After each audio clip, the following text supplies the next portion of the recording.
was more than that. 7 miles or thereabouts. It could be a bit less, it could be a bit more. Whereas today, everything's got to be measured and standard. And in a way, that's taking... Because if you're having because today, what's more important, apart from the major games, what's more important seems to be the times that people achieve rather than winning the race. And really, at the end of the day, no matter what the statistics say about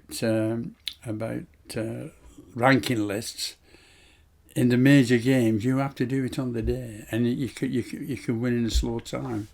But the important thing is to win if you can. So that mental ability. So I'm thinking about calling this program "How to Be a Champion," and I think, and I know that you. Well, funny you should say that, because at the moment I've been an influence on 2 youngsters in this village. Yeah.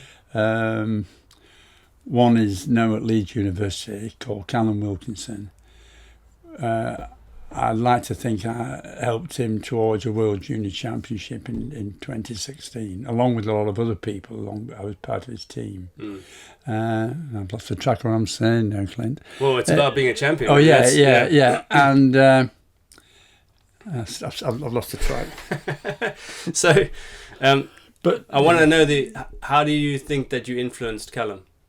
In which ways? Was it mental? Was it advice on his particular... Well, for one thing, I put a village walk on every year, a 5-mile village walk. I call it a challenge. We walk to the next village, the windmill of the next village, and back, and it's 5 miles. And the challenge is to do it in under an hour. Or the challenge is just to do it, depending on who you are. And we've had people with heart transplants and all kinds of things do it, and it's a great achievement for them to do it.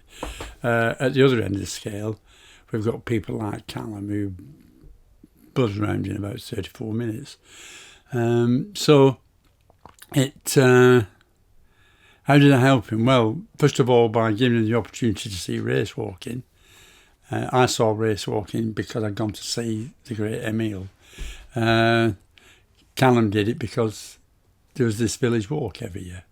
And from that, I was going back I'm back on track now, what you said about what becomes a champion. Yeah. And the greatest thing I did to help Callum become a champion was to put him in touch with a friend of mine called Mick Graham, who's a UK grade 4 endurance coach.